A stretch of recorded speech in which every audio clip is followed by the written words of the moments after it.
Damp and mouldy flats, a child's bedroom window left boarded up, asbestos-filled ceilings unrepaired for years, all substandard living conditions the Housing Ombudsman has had to deal with. It receives a call from a resident roughly every 40 seconds, with repairs the biggest single problem, despite social landlords spending a staggering £9 billion on repairs and maintenance between 2023 and 2024. The Housing Ombudsman, Richard Blakeway, warns trust has broken down between social housing tenants and landlords. The sense of inadequate communication is really strongly felt, and that's more than a transactional thing. It's something about the tone of communication, it's something about empathy, it's about respect, and it can be about stigma. And home is an emotional place, and the repair is more than a job. But sometimes the response that residents receive can feel indifferent. And we're really, in some cases, we're looking at circumstances which are shocking. The housing watchdog wants an independent review of funding and a national tenant body to be set up to give renters a voice. Well, earlier I spoke to the housing campaigner Kwajo Tweneboa, who began by giving me examples of some of the cases he's seen. Oh, I've had cases where people are living in damp and mould, leaks, homes being entirely flooded by leaks, young kids and adults having to defecate in bin bags and urinate in bottles because they haven't got working toilets, in some cases months, some cases years.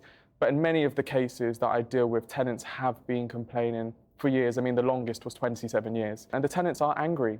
The tenants really, really are angry. And angry to the point of social unrest, which is what the Housing Ombudsman is suggesting? I don't think we're there yet. I mean, in individual cases, they just feel like they are being completely dehumanised, not listened to, treated less than human beings, less than what they deserve, and they are absolutely right. And I think they're getting sick and tired of being sick and tired. And if they still don't get action, what would be the consequence? The consequence of that would be them coming to me, and then I would disgrace those responsible online into taking action, and often that works.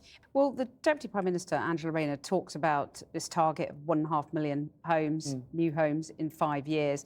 Do you think the government is doing all it can to address this problem? If you look through history and look at the data, we've been knocking down and selling off annually more social homes than we've actually been building. And they talk about affordable housing, but to whom are those homes affordable? I mean, those that are trapped in these conditions, those on council waiting lists, are waiting for social and council housing. They can't afford to privately rent. They're not in a position to buy their own home. They are waiting for council housing. Do you have any sympathy with Angela Rayner? Because by all accounts, she's in a bit of a standoff with the Treasury. There are reported cuts to the social housing budget in the spending review. She apparently is saying that's not on. Yeah, I mean, I've had conversations with Angela in the past, and I genuinely, from those conversations, believe she really cares about this issue.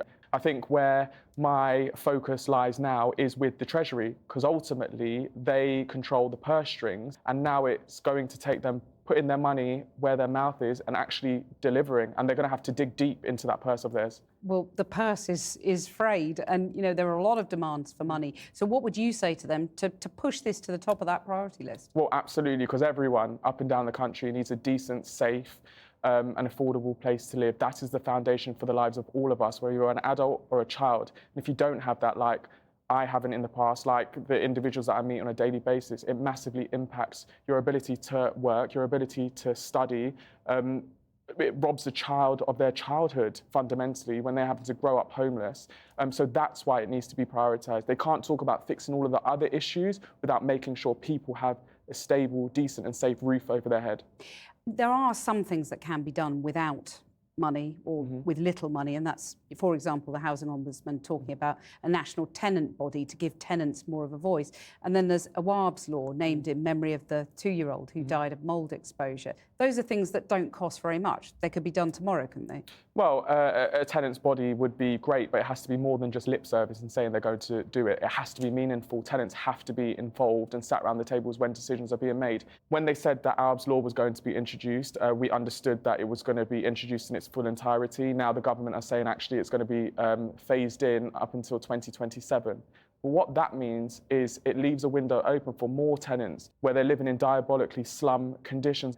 Just finally, you came into this through your own circumstances, you know, caring for your dying dad in that home, overrun with cockroaches and mice. I mean, what does that do to a family? What did it do to you?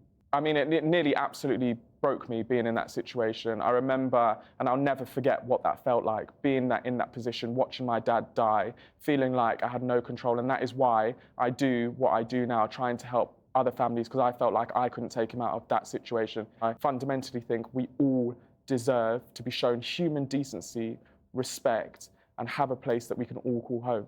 Kwajo Tweneboa, thank you very much. Thank you.